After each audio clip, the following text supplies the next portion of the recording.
যে মুক্তিযুদ্ধ দল কিভাবে বিএনপি হতে পারে। মুক্তিযুদ্ধ নিয়ে কথা বলা হয়, বিএনপি দাবি করে মুক্তিযুদ্ধের দল, অথচ বিএনপি প্রতিষ্ঠা হয়েছে 1978 সালের 1 সেপ্টেম্বর, আর মুক্তিযুদ্ধ হয়েছে 71 সালে। যে মুক্তিযুদ্ধ দল কিভাবে বিএনপি হতে পারে, তাহলে এটা কিভাবে মূল্যায়ন করব।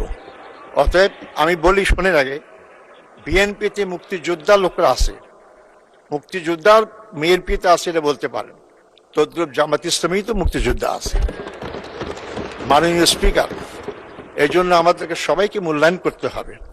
আপনি একদিকে বলবেন ঐক্যের কথা বলবেন, আবার ঐক্য বিনিষ্ট হতে হবে জাতীয় কথা সংসদে বলবেন, আবার পরবর্তী সময় আমাদেরকে নসিহত করবেন যে আপনি এমন কথা বলেন কি ঐক্য নষ্ট হবে।